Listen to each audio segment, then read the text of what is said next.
देखिए बच्चों, इधर देखिए सब लोग। तो सबसे पहला तो यही क्वेश्चन आ जाता है, पोर्टल सिस्टम क्या होता है जो कैपिलरी से शुरू होता है और कैपिलरी पे खत्म होता है। ध्यान रखिएगा, कैपिलरी से शुरू होता है और कैपिलरी पे खत्म हो रहा है। समझ रहे हैं? ऐसे भी क्वेश्चन आता है कि पोर्टल सिस्टम क्या होता है जो कैपिलरी से शुरू होकर के कैपिलरी पे जा करके खत्म होता है। ठीक है। इसके बाद या फिर बोल रहे हैं system which connect organ to organ, organ को ऑर्गन से जोड़ता है, इसको पोर्टल सिस्टम कहते हैं, एक्सेप्ट हार्ट, हार्ट के अलावा और वो सारे सिस्टम जो डिफरेंट ऑर्गन को आपस में जोड़ते हैं उन्हें पोर्टल सिस्टम बोलते हैं। तो पहला है बेटा इसमें रीनल पोर्टल सिस्टम। कहाँ कहाँ पाया जाता है? पाइसेस में है, एम्फीबिया में है, रेप्टाइल में है, वेरी लेस डेवलप्ड। ध्यान रखिएगा, तो very less developed in reptiles. क्या काम करेगा? नाइट्रोजनस वेस्ट को लोअर लिम्ब से किडनी में लेके जाएगा। ध्यान रखिए। तो सबसे पहले मैंने क्या बताया, ध्यान से सुनिए, याद करने की कोशिश करिए कि पोर्टल सिस्टम क्या होता है। जो कैपिल आया हुआ क्वेश्चन है बेटा, जो कैपिलरी से शुरू होता है कैपिलरी पे खत्म होता है। या फिर पोर्टल सिस्टम क्या होता है? जो ऑर्गन को ऑर्गन से जोड़ता है एक्सेप्ट हार्ट, हार्ट के अलावा जो ऑर्गन को ऑर्गन से जोड़ता है, इसको पोर्टल सिस्टम बोलेंगे। पहला पोर्टल सिस्टम क्या बताया मैंने आपको? Renal portal system. कहाँ कहाँ पाया जाता है बोलो बच्चों? पाइसेस में, एम्फीबिया में, but very less developed in reptiles. क्या काम करता है? नाइट्रोजनस वेस्ट को लोअर लिम्ब से डायरेक्टली किडनी में लाता है। क्या काम करता है बेटा? नाइट्रोजनस वेस्ट को लोअर लिम्ब से डायरेक्टली किडनी में लाता है। अब बेटा दूसरा हमें पढ़ना है, हिपैटिक पोर्टल सिस्टम कहाँ पाया जाता है? ऑल वर्टिब्रेट्स, सारे वर्टिब्रेट्स में पाया जाता है। ध्यान रखिएगा, तो हिपैटिक पोर्टल सिस्टम कहाँ है? सारे वर्टिब्रेट्स में। सुनो बेटा, क्या काम करता है समझिए जरा सा, क्या काम करता है। तो बेटा लार्ज इंटेस्टाइन, ये जो लार्ज इंटेस्टाइन है, यहाँ से जो भी न्यूट्रिएंट्स हैं इनको ले करके, सब कुछ ले करके कौन आती है? Posterior mesenteric when. ध्यान रखिएगा, लार्ज इंटेस्टाइन से ब्लड लेकर के कौन आती है? याद करना है, यहां इसे ऐसे पढ़ना है बेटा, इस डायरेक्शन से, ऊपर से नहीं नीचे से। यहां नंबर 1 डाल दिया। ठीक है, सुनिए, लार्ज इंटेस्टाइन से सारा कुछ ब्लड जो है लेकर के कौन आएगी? Posterior mesenteric when. जो भी यहाँ पे एब्जॉर्ब हुआ होगा, मेनली तो ज्यादातर डाइजेशन और एब्जॉर्प्शन कहाँ होता है? आपका स्मॉल इंटेस्टाइन में। अब स्मॉल इंटेस्टाइन से बेटा अगर लार्ज इंटेस्टाइन बाद में पड़ती है तो नाम रख दिया पोस्टीरियर मेसेंट्रिक, तो स्मॉल इंटेस्टाइन पहले पड़ती है तो नाम क्या हो जाए? आप ही बताओ। Anterior mesenteric. समझे? तो बोल रहे एंटीरियर मेसेंट्रिक वेन कहाँ से आएगी? स्मॉल इंटेस्टाइन से। फिर ये देखिए, स्टमक से, स्टमक से आएगी लिनोगैस्ट्रिक। ध्यान रखिएगा, स्टमक से आएगी लिनोगैस्ट्रिक। और ये देखिए डियोडिनल रीजन से डियोडिनल वेन आती है। ध्यान रखिएगा, डियोडिनम से डियोडिनल वेन आती है। तो कौन कौन सी वेन आपको देखनी? सुनिए, पहले नंबर 1 लार्ज इंटेस्टाइन से क्या हो जाएगा? इसको क्या बोलोगे बेटा? हाँ, पोस्टीरियर मेसेंट्रिक। फिर से बोलो, लार्ज इंटेस्टाइन से तो आंसर क्या हो जाएगा? Posterior mesenteric. स्मॉल इंटेस्टाइन से बोलो एंटीरियर मेसेंट्रिक। ठीक है, उसके आगे ड्यूडिनम से क्या आ जाएगी? Duodenal when. और स्टमक से क्या आ जाएगी? लिनोगैस्ट्रिक। सब कुछ अब सोचो आप, इंटेस्टाइन भैया आपने खा लिया, आपने वो खा लिया, बर्गर खा लिया, है ना, वो भी उसके साथ क्या बोलते हैं, चीज़ क्रस्ट के साथ बर्गर खाया, बर्गर वो क्या बोलते हैं, पिज़्ज़ा खाया चीज़ क्रस्ट के साथ, खूब उसमें चीज़ था। सोचो कितना उसमें फैट होता है। और वो बढ़िया सीधे सीधे अगर दिल में चला जाए ना, तो धीरे से घच घच घच घच भज भज भज भज करके बंद ही हो जाएगा पूरा। आप सोचो ना, इतना फैट, इतना वो तेल है उसमें चला जाएगा तो वाल तो उसके एकदम फ्री फ्लो हो जाएंगे ना, सारे के सारे इधर उधर घूमने लगेंगे, सारे के सारे, समझ लीजिए चपक जाएगा 2 ही दिन में सारे। जैसे आपने कभी, आप लोगों ने तो खैर लड़कियां इतना नहीं ध्यान देती, लड़के ध्यान देते हैं, जब गाड़ी की सर्विस होती है ना, कभी देखेगा इंजन ऑयल निकलता है नया, देखो कितना अच्छा डाला जाता है, और पुराना देखे हो कभी? एक ना एकदम काला काला काला हो जाता है, टार हो जाता है एकदम, समझ लीजिए वही वाली स्थिति हो जाएगी दिल की। पता चला घुस गया वो। अब ऐसा तो है नहीं कि वो भी इंजन ऑयल की तरह खोल के आप बदल लोगे थोड़े दिन में, ऐसा तो हम लोग कर नहीं सकते हैं। तो यहाँ पे क्या करते हैं भैया कि ये कुछ जो आ रहा है, क्या आ रहा है सोचिए, लार्ज इंटेस्टाइन से, स्मॉल इंटेस्टाइन से, स्टमक से, सब आ रहा है। सारी की सारी कहाँ जुड़ जाती है? एक वेन में जुड़ जाती है। ये लीवर से कनेक्ट होती है, हिपैटिक पोर्टल वेन। तो बेटा सब कुछ पहले कहाँ जा रहा है? लीवर में जा रहा है। अब लीवर ने लिया भैया, देखो कह रहे ये आ गया कार्बोहाइड्रेट, तो एक काम करो, जितना ग्लूकोज अभी यूज कर रहे हो यूज कर लो। तो ये सब जगह ग्लूकोज जितना यूज करना है, बताओ कितना यूज करना है? तुम्हारे ब्लड में मैक्सिमम कितना रह सकता है? 180 mg पर डेसीलीटर। या फिर हाँ, कहाँ हो? आवाज लो भैया, यहीं हो कि चली गई? तकिया उकिया मंगवा दें, हैं? ठीक हो ना? चलिए की तैयारी है पूरी। तो बेटा बोलो, बताओ, जवाब दो, ब्लड में मैक्सिमम कितना शुगर रह सकता है? 180 mg पर डेसीलीटर या 180 mg पर 100 ml। समझे? ध्यान रखिएगा। इतना तो बोले, इतना भैया रख सकते हो, इतना तुम्हारी सेल्स जो है आराम से यूज कर लेंगी। बताइए अगर इससे ज्यादा हो जाएगा तो क्या हो जाएगा? वो आने लगेगा यूरिन में। कौन सी दो चीजें हैं जो इंडिकेटिव होती हैं डायबिटीज मेलिटस का? बोलो। नंबर 1 प्रेजेंस ऑफ ग्लूकोज, और number 2 presence of ketone bodies. ध्यान रखिएगा, मैंने आपको बताया था कि जब डायबिटीज होता है तो भले ही ब्लड में, अब ब्लड में शुगर की कंसंट्रेशन इतनी ज्यादा है, ग्लूकोज की कंसंट्रेशन इतनी ज्यादा है कि सेल्स उसे एब्जॉर्ब ही नहीं कर पा रही हैं। सेल्स भूखी मरी जा रही हैं, भूख के कारण मरी जा रही हैं। तो फैट और प्रोटीन का, पहले फैट का ब्रेक डाउन करेगी, फिर प्रोटीन का ब्रेक डाउन करना चालू कर देगी। समझे ना? इसलिए फैट का जब ब्रेक डाउन होता है तो कीटोन बॉडीज आने लगेगी। तो प्रेजेंस ऑफ कीटोन, तो भले तुम तो खूब खा रहे हो, मगर ये जो कीटोन बॉडीज आ रही है ना, ये भूखमरी का सिम्टम शो कर रहे हैं कि भैया भूखमरी में चल रही है बॉडी। सोचिए, इसीलिए अगर ट्रीट ना करे आदमी तो देखेगा जिसको शुगर होता है या डायबिटीज होती है उसका वेट एकदम रिड्यूस होता चला जाता है। समझे? तो आइए वापस यहाँ पे। तो ये क्या होगा? सोचिए, लीवर के पास सब कुछ चला गया, तो लीवर ने देखा भैया इतना ग्लूकोज रह सकता है। समझे? कितना रह सकता है ब्लड में? बताओ। 180 mg पर डेसीलीटर। फिर इसके बाद बोल रहे भैया अब इसके बाद नहीं रह सकता है, तो क्या करो? एक्स्ट्रा अभी पड़ा हुआ है हमारे पास, और कार्बोहाइड्रेट पड़ा हुआ है, किस में कन्वर्ट कर दोगे? ग्लाइकोजन में कन्वर्ट कर दीजिए। ग्लाइकोजन में कन्वर्ट करके स्टोर कर लीजिए। मसल फूड क्या होता है? ग्लाइकोजन होता है, ध्यान रखिएगा। मसल रेस्पिरेटरी पिगमेंट क्या होता है? मायोग्लोबिन होता है, ध्यान रखिएगा। ठीक है? तो मसल भैया आपका मसल्स में चला जाएगा और स्टोरेज में चला जाएगा। फिर फैट आ गया, हमने बताया था ना, आपने बढ़िया अभी पिज्जा खा किया था, है ना? वो भी किसके साथ? चीज क्रस्ट के साथ। सोच लीजिए। फिर उसके बाद आपने बर्गर भी खा लिया, बहुत मोटा वाला, उसमें, है ना, उसमें भी काफी चीज बीज पड़ा था, तब तो खूब बढ़िया चला गया ना कायदे से। फिर कोल्ड कॉफी भी पी ली, समझ लीजिए। तो ये सारी की सारी चीजें ऐसी खा रहे हो जिसमें खूब बटर है और ये सारी चीजें, तो ये क्या होगा? अब फैट है, तो फैट क्या करेगा भैया? ऐसा थोड़ी ना कि छोड़ देगा, ब्लड में फैट छोड़ देगा तो पता चला हार्ट जो है दूसरे दिन ही बैठ जाएगा आपका। समझे? कि बस हो गया, मैं और कुछ नहीं कर पाऊंगा। समझे? तो भैया ऐसा नहीं है। तो ये वो क्या करेगा? फैट को ले लेगा, फैट को एडिपोज टिश्यू में भेज देगा, कहता चुप्पे यहाँ पे बैठे रहो। इसीलिए खूब जब फैट खाते जाओगे ना, पिज्जा बर्गर खाते जाओगे, तो ये स्किन के नीचे एडिपोज टिश्यू में इकट्ठा होता जाएगा। तभी जो लोग बहुत ज्यादा मोटे होते हैं उनमें येलो येलो टाइप की स्किन दिखने लगती है, क्योंकि यहाँ पे बहुत ज्यादा सारे शरीर में ना पूरी फैट की लेयर चढ़ती ही चली जाती है। ध्यान रखिएगा, अंदर अंदर लेयर जो है डेवलप होती रहती है उसकी।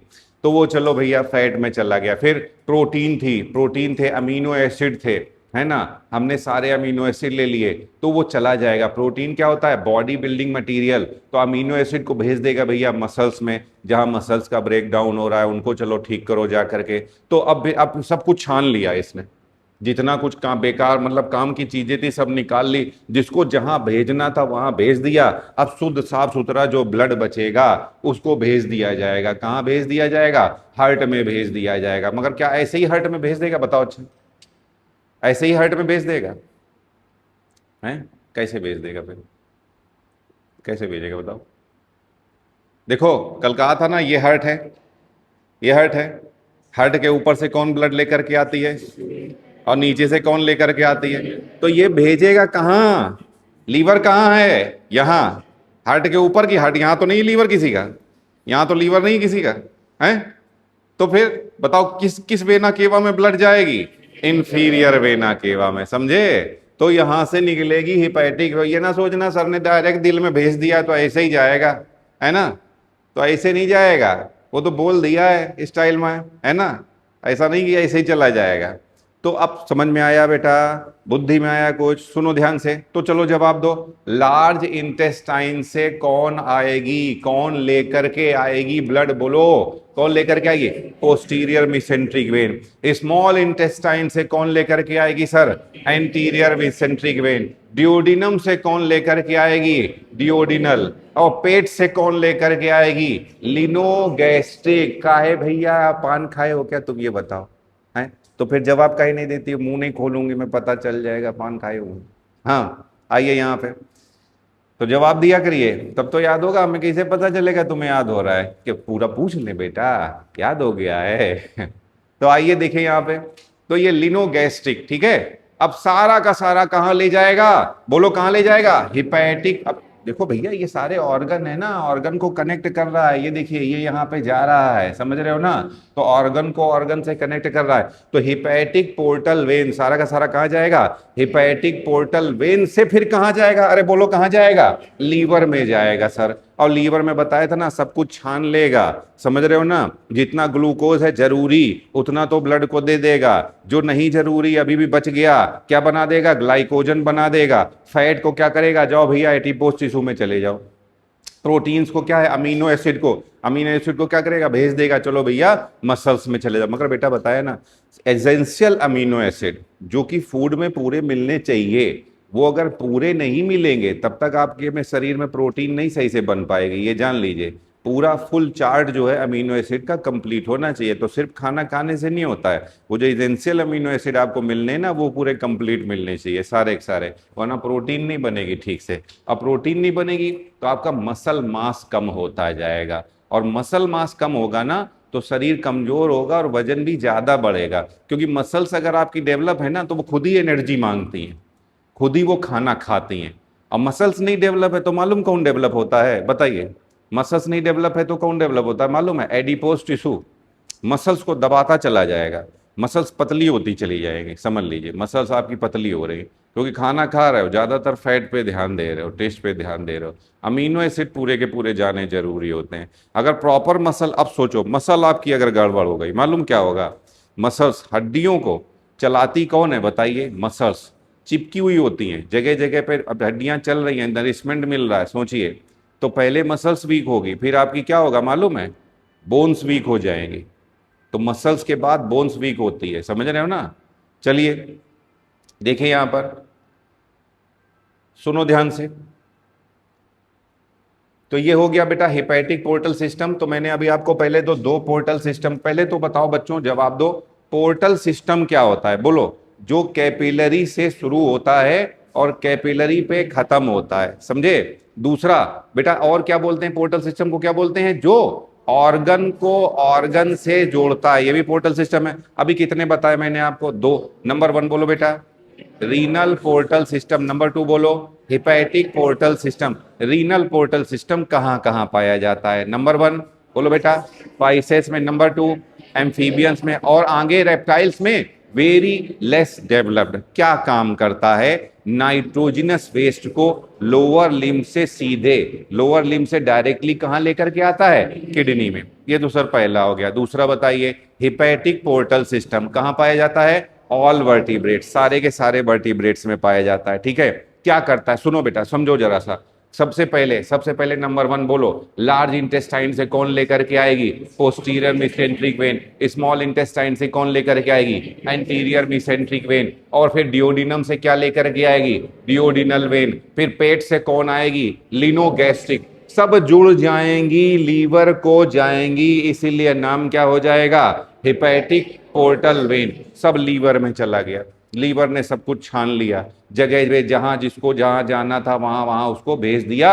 अब आगे उसका ब्लड जाएगा सीधे हार्ट की ओर जाएगा, हिपैटिक वेन। तो फाइनली बेटा हिपैटिक वेन कहां चली जाएगी, जुड़ जाएगी, वेना केवा में जुड़ जाएगी। कौन से वेना केवा में जुड़ जाएगी, हाँ इंफीरियर वेना केवा में जुड़ जाएगी, समझे, या पोस्टीरियर वेना केवा में। चलिए आ जाइए, सुनिए ध्यान से। तो ये बता रहे हैं, ये आपका हो गया हिपैटिक पोर्टल सिस्टम। अब हम लोग दूसरा पढ़ेंगे, देखिए इसे।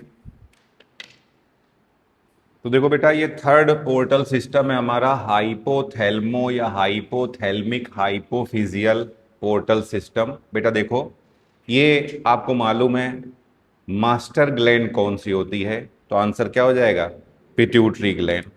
तो पिट्यूटरी ग्लैंड को कहते हैं हम लोग मास्टर ग्लैंड, मास्टर ग्लैंड, ठीक है। क्यों मास्टर ग्लैंड कहते हैं बताओ बेटा, क्यों? क्योंकि ये ऐसे ऐसे फैक्टर रिलीज करती है जो दूसरी ग्लैंड, दूसरी एंडोक्राइनल ग्लैंड के सेक्रीशन को इफेक्ट करता है, समझे। मगर सर इसको भी तो कोई कंट्रोल करता होगा, तो पिट्यूटरी को कौन कंट्रोल करता है, हाइपोथैलेमस। इसीलिए इसको क्या कहते हैं बेटा हम लोग, master of master gland. Master gland का भी ये मास्टर है, ठीक है। तो क्या करता है, कैसे कंट्रोल करता है, तो देखो बेटा ये हाइपोथैलेमस है, हाइपोथैलेमस से आती है हाइपोफिजियल पोर्टल वेन, ध्यान रखिएगा, हाइपोथैलेमस से हाइपोफिजियल पोर्टल वेन आती है। क्या करती है ये, तो देखिए hypophyseal portal vein carry regulatory hormone, ये रेगुलेटरी हार्मोन लेकर के आती, कहां से, हाइपोथैलेमस से लेकर के आती है, और कहां जाती है, एंटीरियर पिट्यूटरी तक जाती है। और फाइनली देखो, फाइनली कैसे, अरे सुनो, अरे सुनो क्या लिखा है बेटा, इधर ये हार्ट है, याद करो, इम्प्योर ब्लड कहाँ रहता है, राइट साइड में, प्योर ब्लड कहाँ रहता है, लेफ्ट साइड में रहता है, समझे।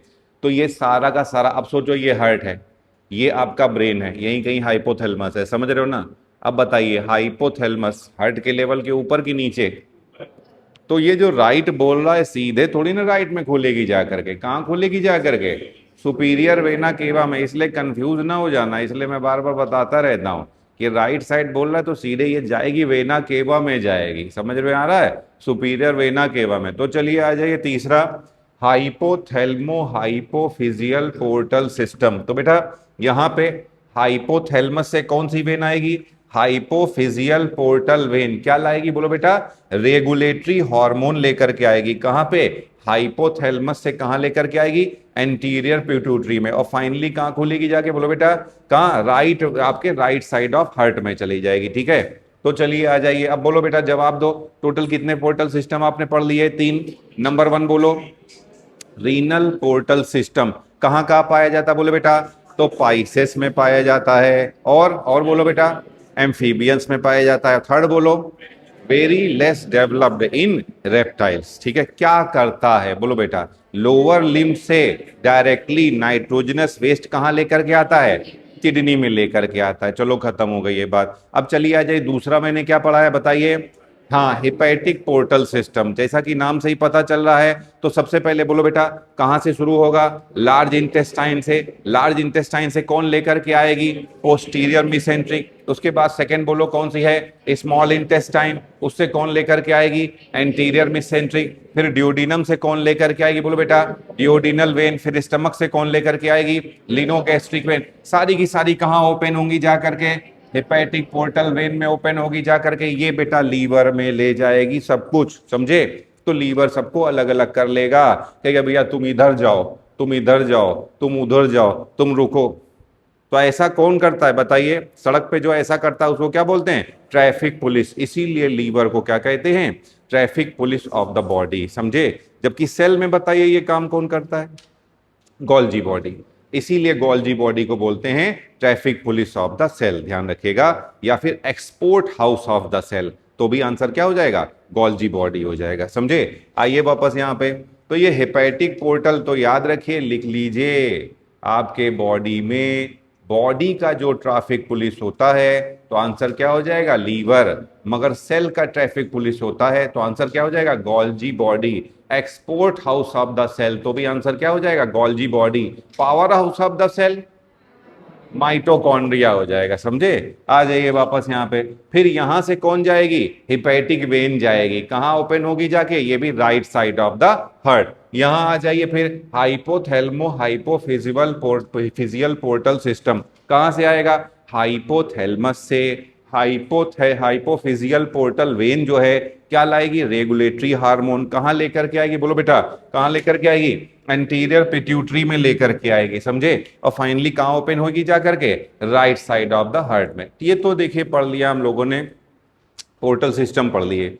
अब बेटा हम लोग पढ़ने जा रहे हैं, देखो ऐसा है, आपने भी देखा होगा बचपन में, मालूम है आपने ये चीज जो मैं बता रहा हूं आज से पहले कहाँ पढ़ी थी, ये पढ़ी थी, हाँ क्या हुआ, हाँ आपने कब पढ़ी थी, आपने 10th में पढ़ी थी। तो आपको बड़ा अजीब लगा होगा कि जो बेटा इलेक्ट्रिकल डायग्राम होता है, जब हम लोग इलेक्ट्रिकल एक्टिविटीज को मेजर करते हैं, वेव्स को, हर्ट की वेव्स को मेजर करते हैं, तो उसका जो डायग्राम होता है उसको हम लोग क्या कहते हैं, ग्राम कहते हैं। और जो मशीन होती है उसको क्या बोलते हैं, ग्राफ। तो इलेक्ट्रो है ना, बड़ा अजीब लगता था, कभी कभी आपने क्वेश्चन भी गलत किया होगा 10th में, अगर आपको याद है।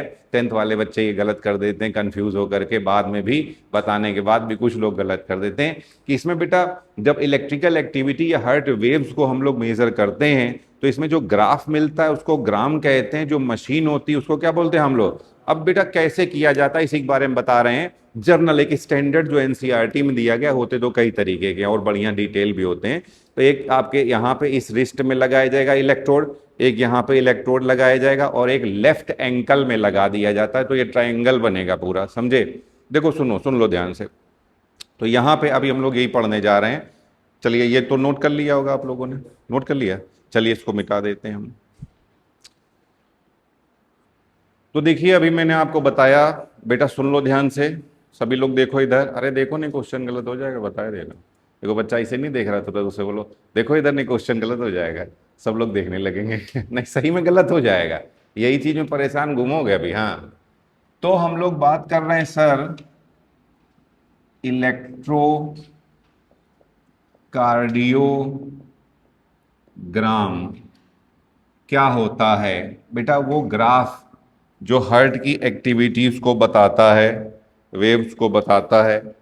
तो बस इसमें सबसे पहले बस एकदम काम की चीज बता रहा हूं मैं, ये क्या होता है, ये ग्राफ होता है, ये एक ग्राफ होता है, समझे। और इलेक्ट्रोकार्डियोग्राफ, इलेक्ट्रो इलेक्ट्रोकार्डियोग्राफ ये क्या होती है, ये मशीन होती है, ध्यान रखिए। तो पहला तो यही क्वेश्चन आ जाता है भैया कि क्या होता है मशीन और क्या होता है ग्राफ। अब सुनो भैया, ये देखिए, ये कोई इंसान है, ये इंसान है।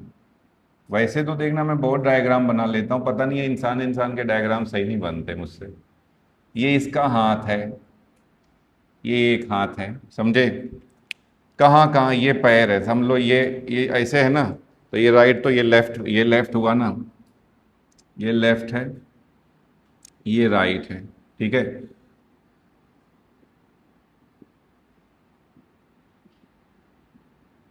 अब यहाँ पे ऐसे इलेक्ट्रोड लगाते हैं, ये देखिए, ये रिस्ट में एक यहाँ, एक यहाँ और एक यहाँ, ये लीजिए।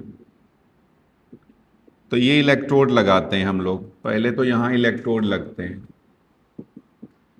मैं स्टैंडर्ड बता रहा हूँ जो एनसीईआरटी में है। तो 3 इलेक्ट्रोड हैं, 2 तो रिस्ट में, यहाँ पे भी रिस्ट में, और यहाँ पे लेफ्ट एंकल,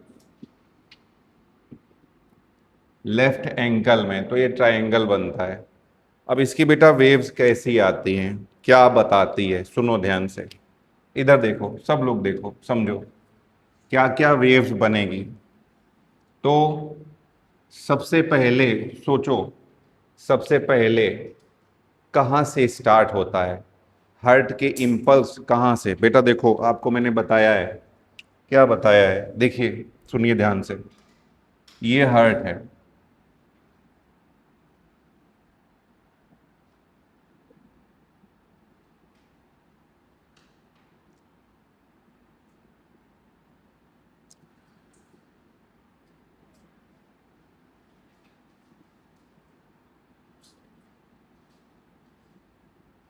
ये हो गया हार्ट।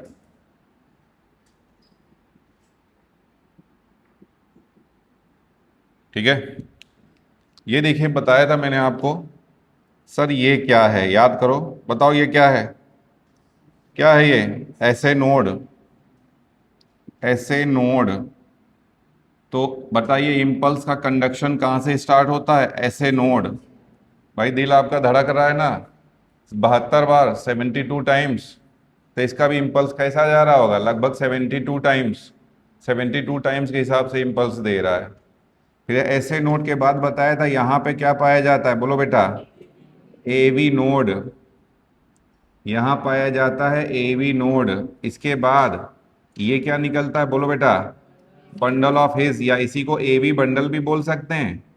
ये देखिए, ये है बंडल ऑफ हिज या फिर एवी बंडल। फिर इसके बाद क्या होता है? पुरकिंजे फाइबर। ये पुरकिंजे फाइबर है, ये हल्का सा बताया बेटा ताकि आपके दिमाग में आ जाए मैं क्या करने वाला हूँ, क्या बताने वाला हूँ। ये एवी नोड है, ये एवी बंडल या bundle of his, bundle of, या इसी को बेटा एवी बंडल भी कह सकते हैं। इसके बाद ये जो दिख रहे हैं इसको क्या बोलोगे? पुरकिंजे, पुरकिंजे फाइबर, पुरकिंजे फाइबर बोलोगे। ये लीजिए,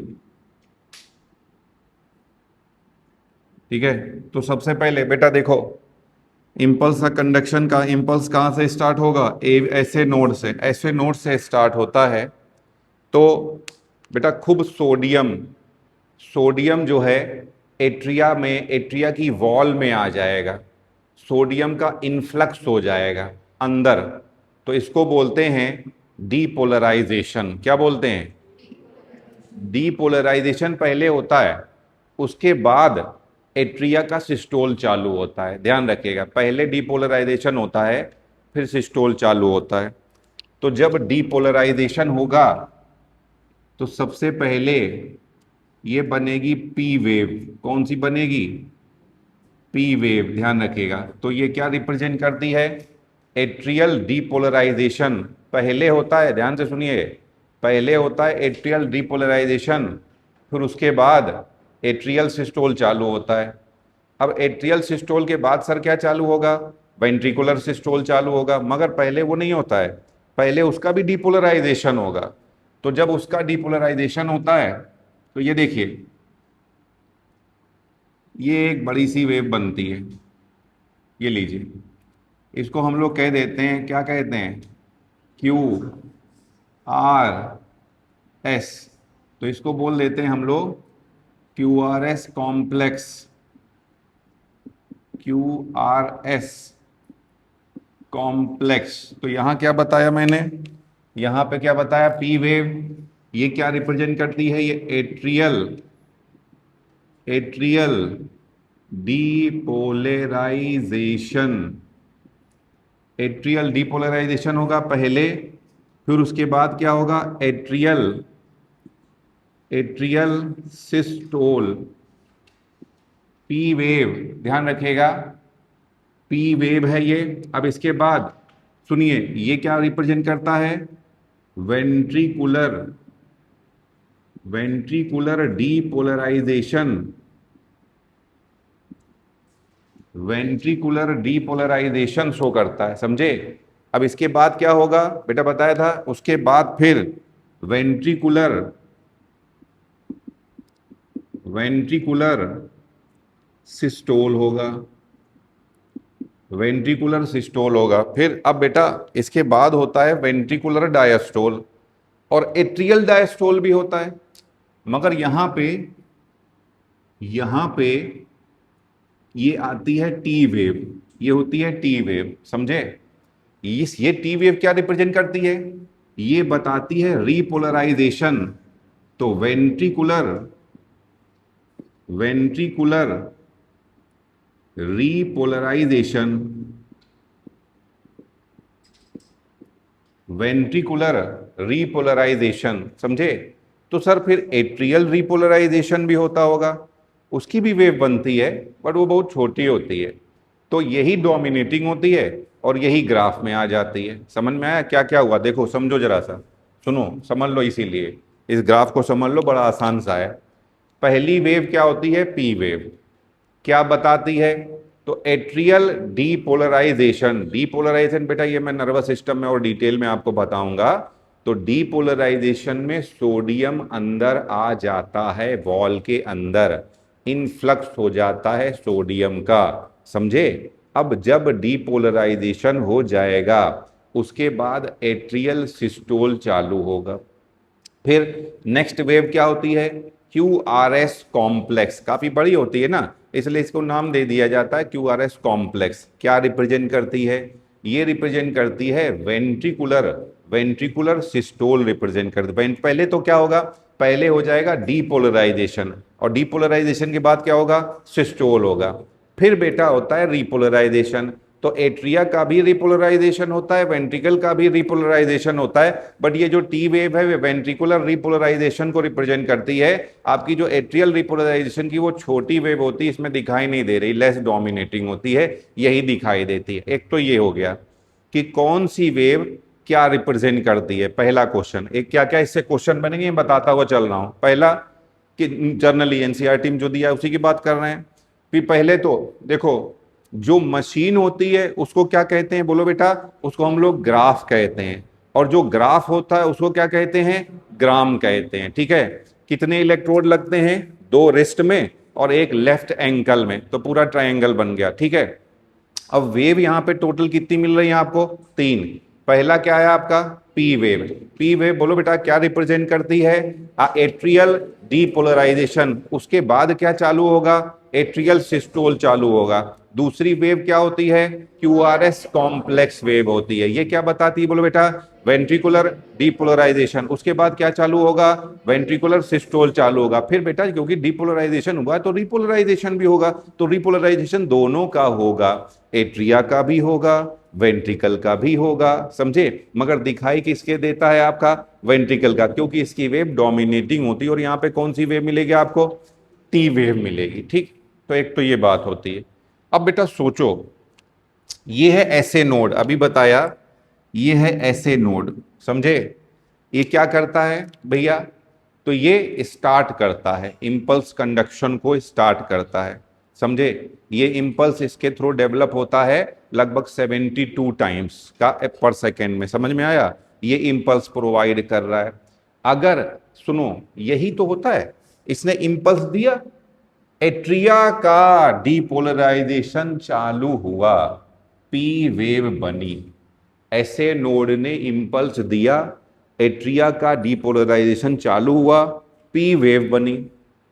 ऐसे नोड खराब हो गया, मान लीजिए अगर ऐसे नोड खराब हो गया तो पहला अगला क्वेश्चन, इफ ऐसे नोड नॉट वर्क, अगर ऐसे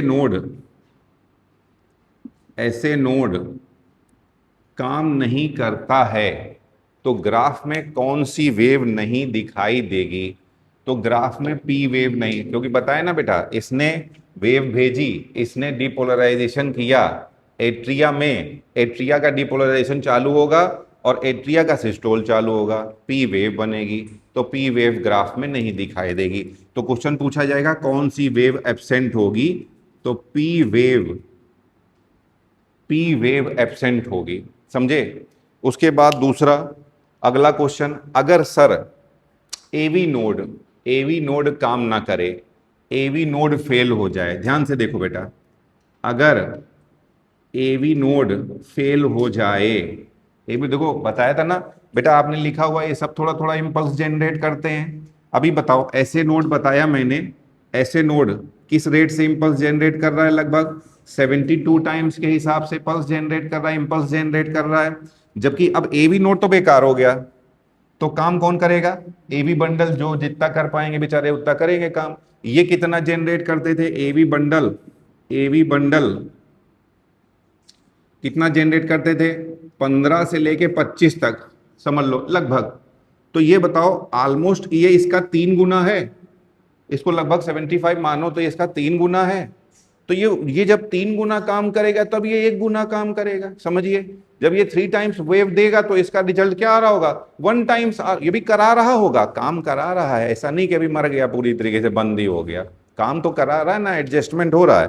तो उस केस में सोचो क्या होगा, ये जो है ना, जब 3p वेव बनेंगी आपकी, 3p वेव बनेंगी, तब एक जो है QRS कॉम्प्लेक्स बनेगी ऐसा। तो अगर ये ग्राफ है तो ये क्या बताता है, ये बताता है कि AV नोड खराब हो गया, AV नोड जो है वर्क नहीं कर रहा है। तो क्वेश्चन पूछा जाएगा, अगर ऐसे नोड काम नहीं करेगा तो कौन सी वेव नहीं मिलेगी, P वेव नहीं मिलेगी। अगर AV का नोड काम नहीं करेगा तो AV बंडल मैंने प्रूफ कर दिया कैसे होता है, तो 3p वेव बनेगी, फिर एक QRS बनेगा और एक T वेव बनेगी। समझे? अब देखो सुनो ध्यान से, समझिए। तो ये जो होता है, इस सिंड्रोम को बोलते हैं स्टोक एडम सिंड्रोम। ये देखिए, इस सिंड्रोम को बोल सकते हैं स्टोक एडम सिंड्रोम। ये देखिए, या इसी को बोल सकते हैं 3 degree heart block, 3 degree heart block. अब बेटा देखो सुनो ध्यान से, बताओ ये क्या कर रहा था बेटा, बताओ। AV नोड, ये क्यों, इसके बाद ये AV नोड ही करा रहा था, वेंट्रिकुलर डिपोलराइजेशन करा रहा था, तो वेंट्रिकल ठीक से काम नहीं कर पाएगा। इसलिए इसी कंडीशन को वेंट्रिकुलर एस्केप भी बोल देते हैं। क्या बोलेंगे? Ventricular escape. तो इसी को बोल सकते हो वेंट्रिकुलर एस्केप भी कह सकते हैं, ध्यान रखिएगा, वेंट्रिकुलर एस्केप भी बोल सकते हैं आप इस कंडीशन को। अब सुनो ध्यान से, अरे बात सुनो। जब, अब कुछ और भी कंडीशन होती है, दूसरी कंडीशन बता रहे हैं। अगर हार्ट को, मान लीजिए उसकी ब्लड वेसल्स में ठीक से काम नहीं हो रहा है, हार्ट को ठीक से ऑक्सीजन नहीं मिल रही है, अगर हार्ट को प्रॉपर ऑक्सीजन नहीं मिल रही है, ठीक से ब्लड सप्लाई नहीं चल रही, हार्ट की वॉल में प्रॉपर ऑक्सीजन नहीं चल रही है, तो इसको बोलते हैं बेटा मायोकार्डियल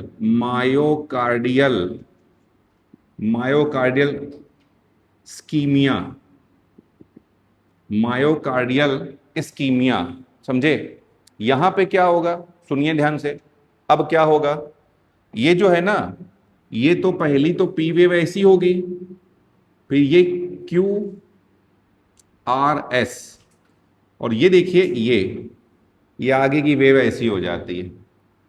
अच्छा एक चीज और देख लो इसमें, पहले ये मैं आपको बता देता हूं बेटा, ये थे P, ये है Q, तो ये जो इंटरवल होता है ना, इसको कहते हैं PQ इंटरवल। कितना आता है? 0.16 सेकेंड के आसपास आएगा। और ये देखिए, ये S है और ये T है, ये क्या होता है? ST इंटरवल कितना होगा? 0.35 से 0.42, 0.35 से 0.42 सेकेंड के आसपास होगा। समझे? सुनिए ध्यान से, समझिए। अच्छा एक चीज ध्यान रखना, अगर क्वेश्चन पूछा जाए कि वेंट्रिकल का सिस्टोल कहां तक चलेगा, तो पूरा यहां तक चलता है। वेंट्रिकल का सिस्टोल कहां चलेगा? पूरा यहां तक चलता है। ये पूरा रिप्रेजेंट करता है वेंट्रिकुलर सिस्टोल, ध्यान रखिएगा। पूरा ये जो है Q से लेके T तक का है ना, ये पूरा वेंट्रिकुलर सिस्टोल को भी रिप्रेजेंट करता है। सुन लीजिए, ध्यान से सुनिए। अब ये कह रहे हैं यहां पर, इसको समझिए, अगर हार्ट को ठीक से ऑक्सीजन नहीं मिलेगी, हार्ट की वॉल को, तो ये वेव नीचे चली जाएगी। इस वेव को क्या बोलते हैं बेटा? कि ये ST है। क्या ये ST है ना? तो इसे ST एरिया का डिप्रेशन भी बोल सकते हैं, ST ग्राफ का डिप्रेशन भी बोल सकते हैं।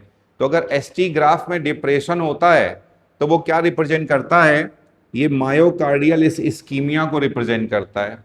अब सुनो ध्यान से, जब काफी देर तक नहीं ही मिलेगी ऑक्सीजन, तो हार्ट का कुछ कंपोनेंट खराब होने लगेंगे, तब ग्राफ ऐसा होगा, यही देखिए, तब ग्राफ ना ऐसा हो जाएगा। ये लीजिए एलिवेशन, यहां पे एलिवेशन हो जाएगा, आगे भी नहीं बढ़ पा रहा है, समझ रहे हैं ना? तो ये एलिवेशन आ जाएगा। और ये क्या बताता है? ये बताता है मायोकार्डियल इन्फ्रेक्शन,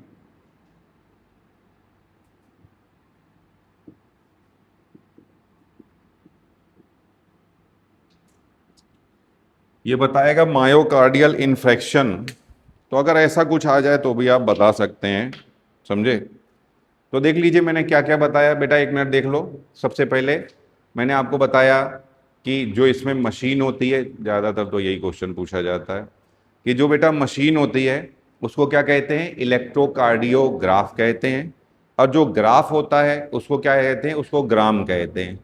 कैसे बेटा, यहाँ पे ये रिस्ट में 2 इलेक्ट्रोड लगाएंगे और लेफ्ट एंकल में इलेक्ट्रोड लगाएंगे, ट्राइंगल बनाते हैं पूरा। इसके बाद बताया, देखिए ये ऐसे नोड है, ये एवी नोड है, ये बंडल ऑफ हिज या एवी बंडल है, ये पुरकिंजे फाइबर है। तो जब ऐसे नोड से बेटा, ऐसे नोड से इंपल्स चालू होगा तो यहाँ पे पी वेव बनेगी। और पी वेव क्या बताती है, ये बताती है एट्रियल डीपोलराइजेशन। अभी बताया बेटा, सोडियम सोडियम का काफ़ी ज़्यादा इन्फ्लक्स हो जाएगा, ये एट्रिया का डीपोलराइजेशन हो जाता है। पहले डीपोलराइजेशन होगा, फिर सिस्टोल चालू होगा, तो ये एट्रियल सिस्टोल होगा यहाँ पे। इसके बाद क्या हो जाता है, वेंट्रिकुलर डीपोलराइजेशन। वेंट्रिकुलर डीपोलराइजेशन कौन सी वेव रिप्रेजेंट करती है, क्यूआरएस कॉम्प्लेक्स रिप्रेजेंट करती है। पहले डीपोलराइजेशन होगा, फिर सिस्टोल चालू होगा, समझे। इसके बाद क्या होता है, वेंट्रिकुलर रिपोलराइजेशन, ये कौन सी वेव रिप्रेजेंट करती है, टी वेव रिप्रेजेंट करती है, ठीक है। यहां देखो, पी से लेकर के क्यू तक का जो इंटरवल होता है ये 0.6 सेकेंड होता है, इसको हम लोग पी क्यू इंटरवल बोलते हैं। फिर इसके बाद क्यू से लेकर के टी का जो इंटरवल होता है इसको क्या बोलते हैं, ये क्यू टी इंटरवल होता है, ध्यान रखिएगा। तो ये आपका ये क्या रिप्रेजेंट बेटा, और एस और टी के बीच में एस टी इंटरवल है, समझे। क्यू से लेके टी तक का क्यू टी इंटरवल हो जाएगा। तो बोल रहे हैं यहाँ पे ये जो है आपका क्या बोलते हैं, ये पूरा वेंट्रिकुलर सिस्टोल कहाँ हो रहा होगा, पूरा का पूरा यहाँ से लेकर के यहाँ तक हो रहा होगा। फिर क्या क्या है, अगर ऐसे नोड काम ना करे तो कौन सी वेव नहीं बनेगी, पी वेव नहीं बनेगी। अगर ए भी नोड काम ना करे तो 3 पी वेव बनेगी, फिर एक क्यूआरएस कॉम्प्लेक्स बनेगा। इसके बाद बोल रहे हैं अगर हार्ट को प्रॉपर ऑक्सीजन ना मिले तो इसे बोलते हैं मायोकार्डियल इस्कीमिया, यहाँ ये एरिया डिप्रेशन में चला जाएगा। और अगर हार्ट फिर काफी देर तक जब नहीं मिलेगी तो मायोकार्डियल इन्फेक्शन हो जाएगा और यहाँ एलिवेशन आ जाएगा, ठीक है।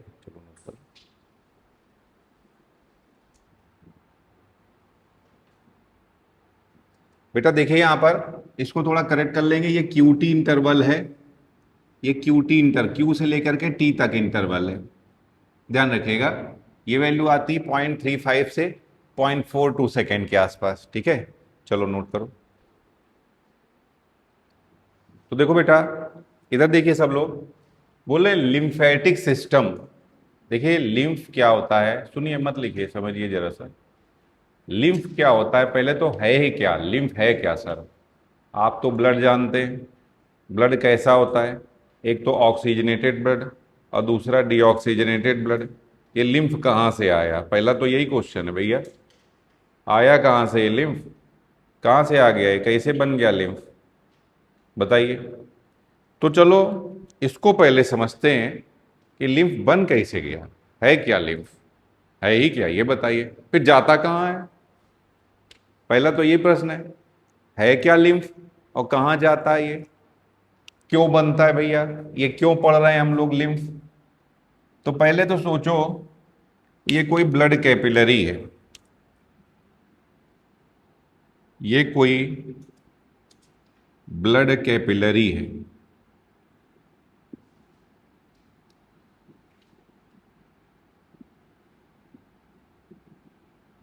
ब्लड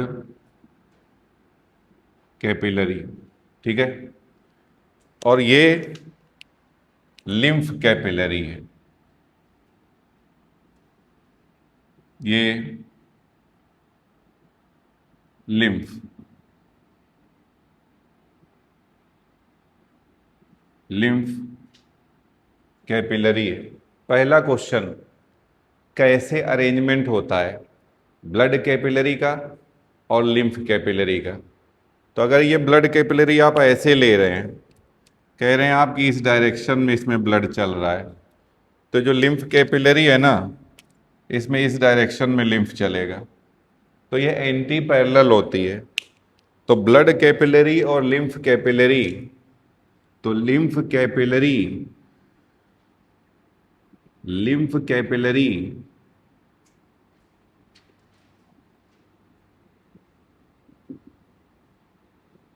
ये होगी anti parallel, anti parallel to blood capillary, blood capillary. पहला तो ये, दूसरा देखो ये बंद होती है एक सिरे पे बंद और एक सिरे पे खुली होती है। तो एक सिरे पे बंद होती है, ब्लाइंड एट वन एंड,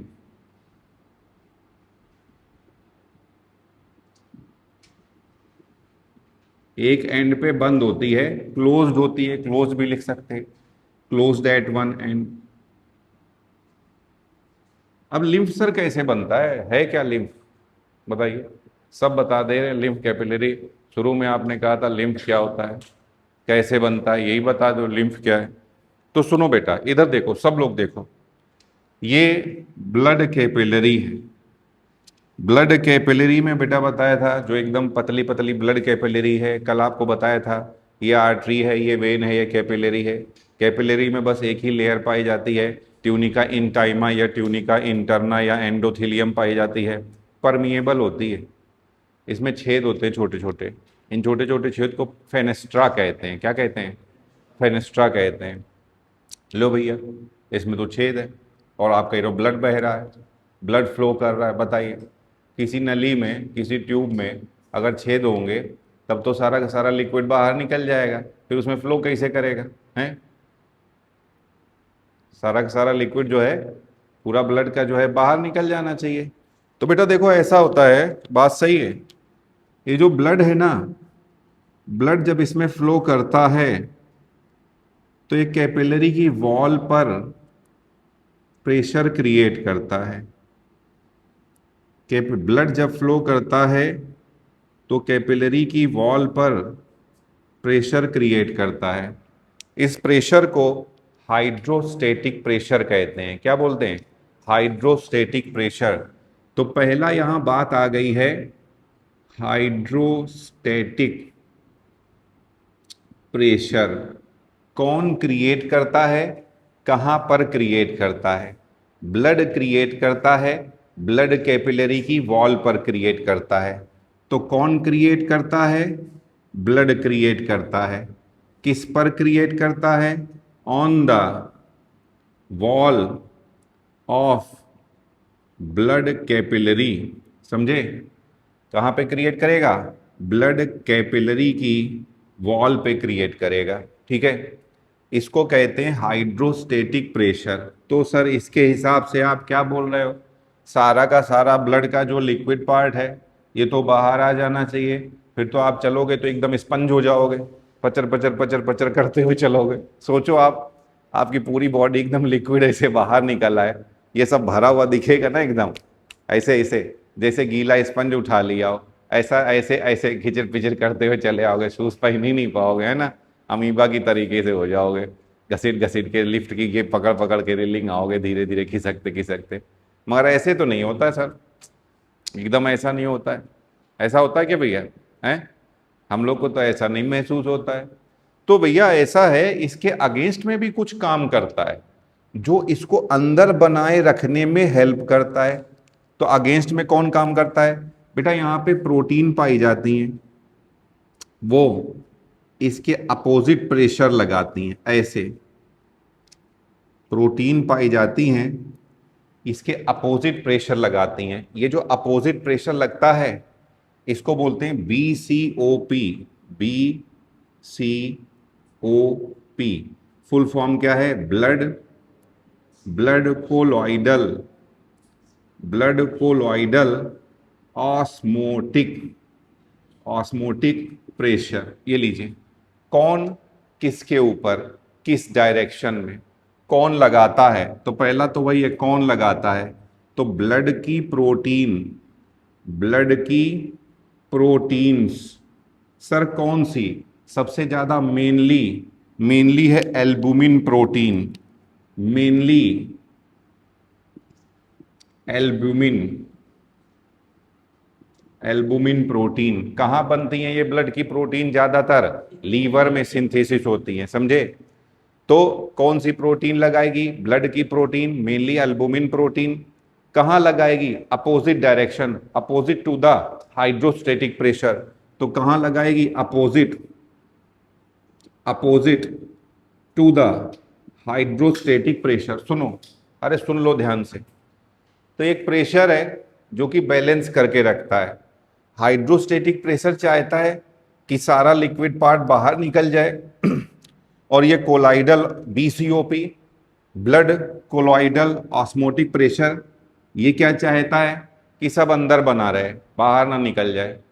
तो अगर ये बराबर बराबर है या फिर बीसीओपी ज़्यादा है तो नॉर्मली बीसीओपी ज़्यादा रहेगा और एचपी या हाइड्रोस्टेटिक प्रेशर कम रहेगा और ये जो लिक्विड कंपोनेंट है ये अंदर बने रहेंगे। बट अगर इफ, कह रहे हैं इफ, यहां पे फिर से, तो अगर क्या हो गया, हाइड्रोस्टेटिक प्रेशर ज्यादा हो गया, किससे ज्यादा हो गया?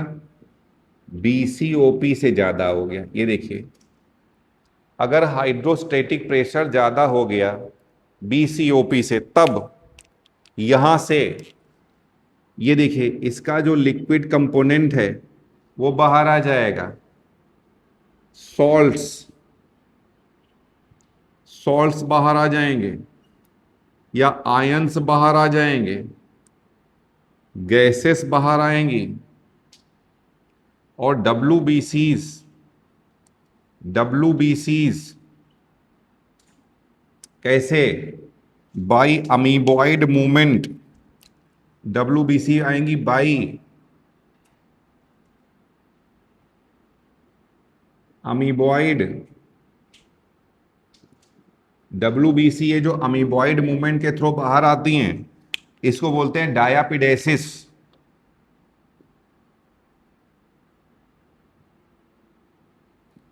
इसको कहते हैं डायापिडेसिस, ध्यान रखिएगा।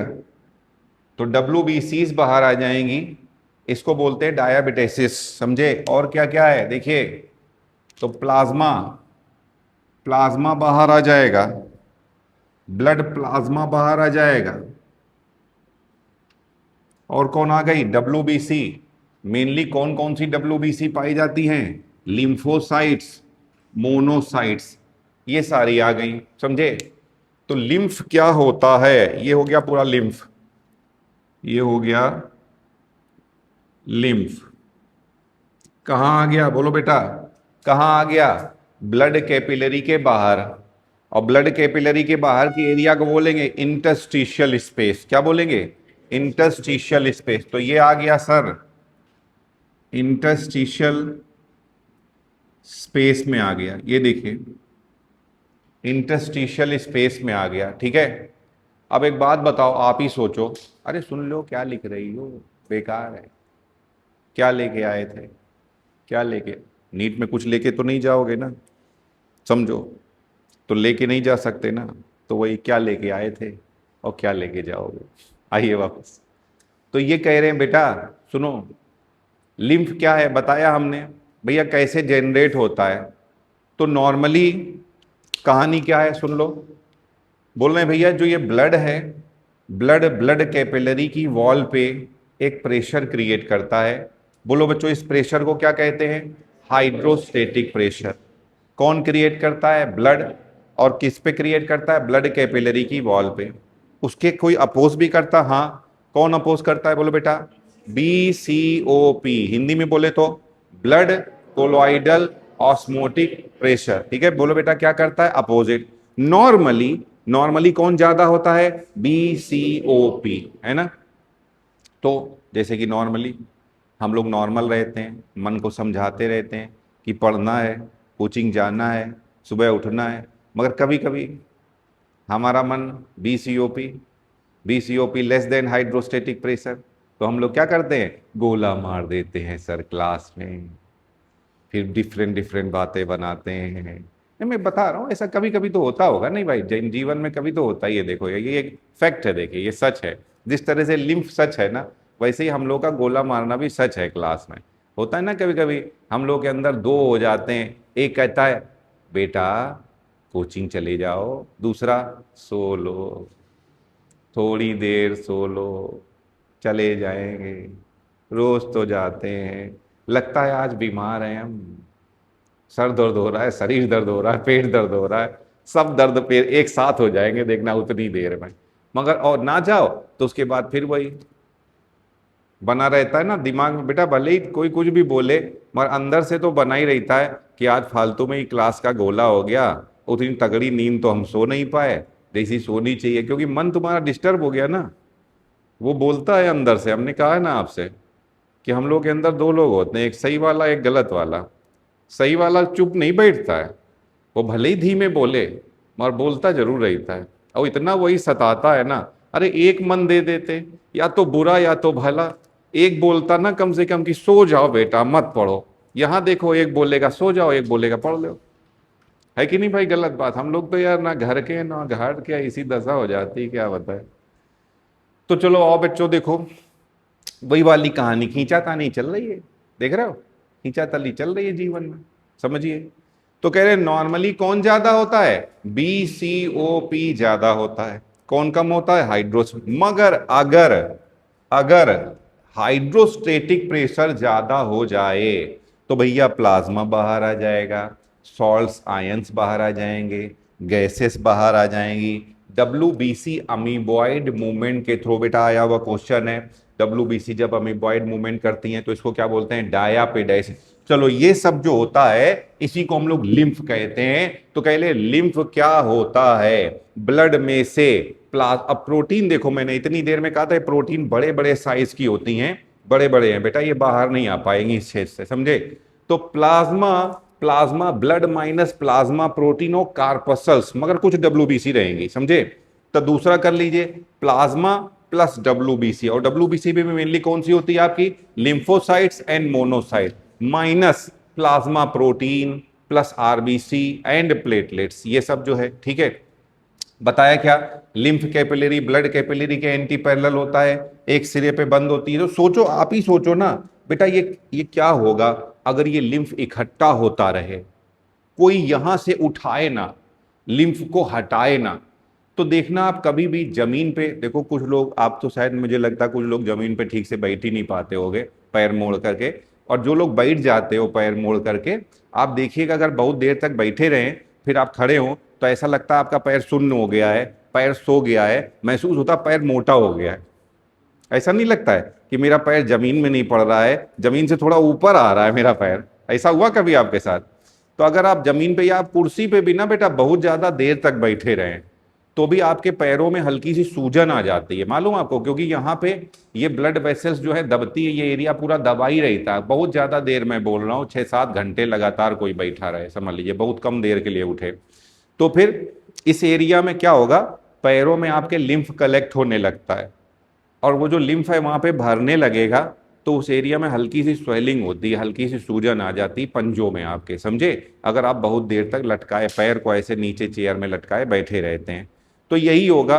अगर ये लिम्फ को हटाया ना जाए, लिम्फ को ना हटाया जाए ना, तो बेटा जहां ये लिम्फ होगा सूजन हो जाएगी, चेहरा तुम्हारा गोल गोल दिखाई देने लगेगा, फूला फूला दिखाई देने लगेगा। ये जो हाथ हाथ है ना, जहाँ सूजन सबसे ज्यादा चालू कहाँ होती है? पैर तुम्हारे नीचे रहते हैं ना, तो यहीं पे प्रेशर ज्यादा है, तो यहीं से सबसे पहले चालू होगी सूजन, समझे।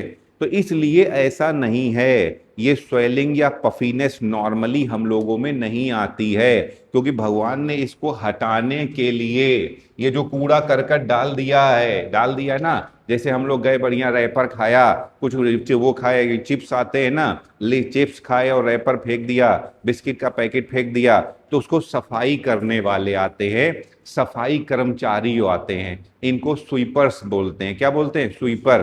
तो ये भी बेचारा सफाई कर्मचारी है, समझ लीजिए, स्वीपर है। ये सारी चीजें यहां से उठाएगा, ये सारी चीजें यहां से उठा लेगा, ये लीजिए,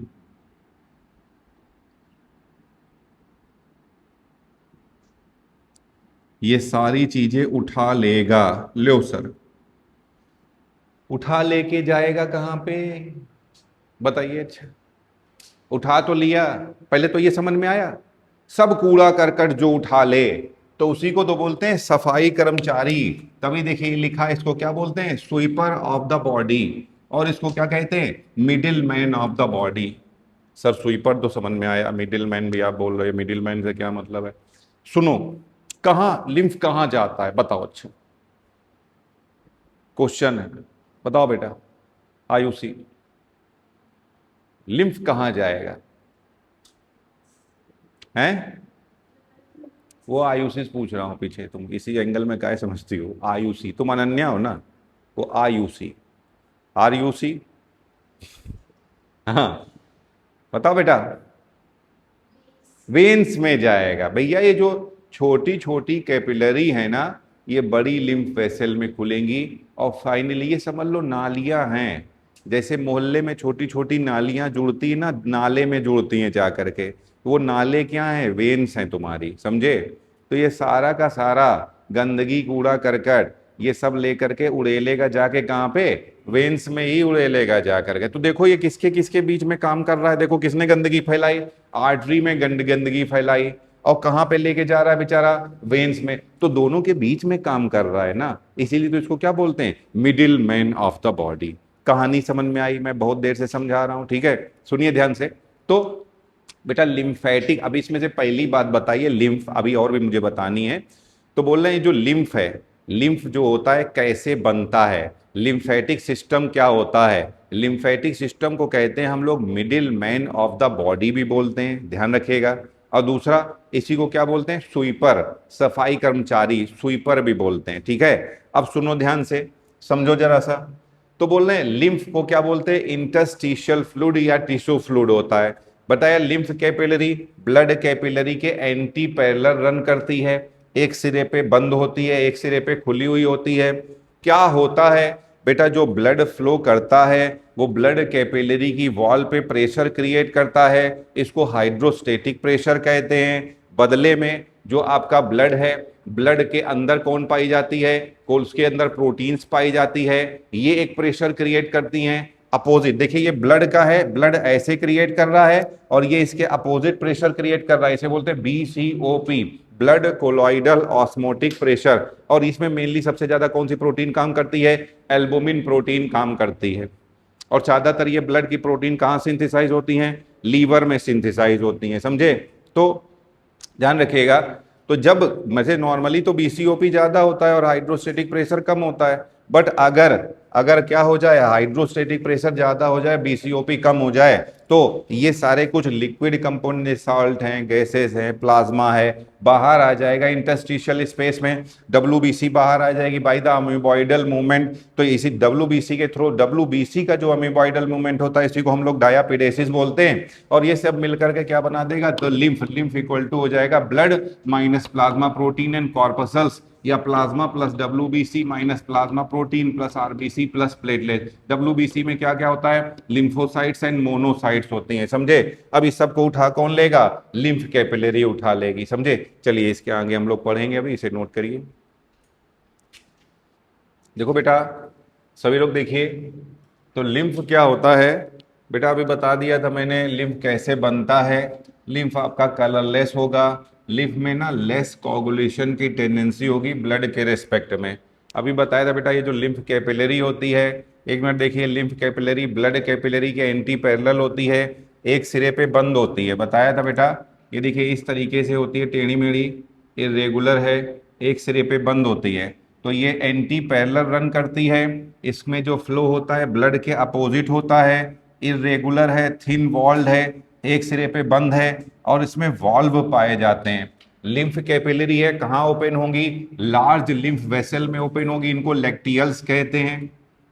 ये कहाँ खुलती है? ये लिम्फेटिक डक्ट में खुलती हैं जा करके। तो जो राइट साइड में होगी right lymphatic duct, left side में होगी लेफ्ट लिम्फेटिक डक्ट, इसी को हम लोग थोरेसिक डक्ट भी कहते हैं, ध्यान रखिएगा, समझे? अब ये कहाँ है? ये सारा का सारा ड्रेन करेगी राइट सब क्लेवियन में, ये ड्रेन करेगी लेफ्ट सब क्लेवियन में, और फाइनली सब कहाँ चला जाएगा? आपका राइट एट्रिया में चला जाएगा, ठीक है, ध्यान रखिएगा।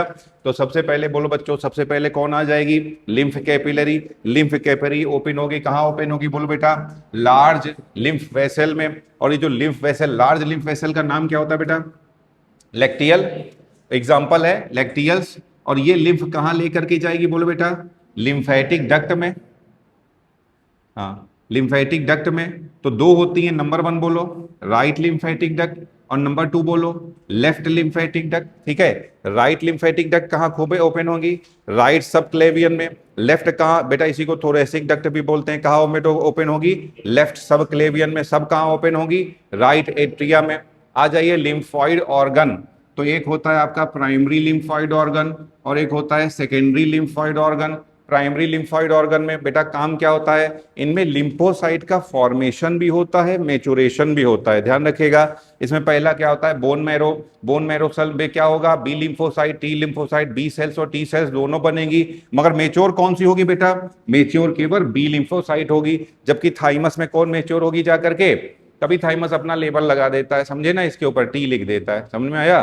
तो थाइमस मतलब टी, तो टी होगी जाकर के मेच्योर थाइमस में। तो बनेगी कहाँ पे बेटा, बोन मैरो में। बी लिम्फोसाइट टी लिम्फोसाइट दोनों बोन मैरो में बनेगी। मेच्योर कहाँ पे होगी, बी लिम्फोसाइट बोन मैरो में मेच्योर होगी और टी लिम्फोसाइट जो है ये थाइमस में। सेकेंडरी में सर क्या क्या करता है बताइए, स्टोरेज करेगा लिम्फोसाइट का, लिम्फोसाइट का प्रोलिफरेशन और पहचानना सिखाता है। बोलता भैया पहचानो कौन सा एंटीजन तुम्हारा है कौन सा बाहर का है, ऐसा नहीं कि पता चला अपने को गोली मारे दे रहे हैं। तो सिखाता है पूरा, स्नाइपर शॉट सिखाता है कि पता चला जहां बोला है वहीं गोली नहीं, बगल वाले को मार दिया यार, अपना आदमी मार डाला, पता चला, समझे। तो सिखा रहा है इसको।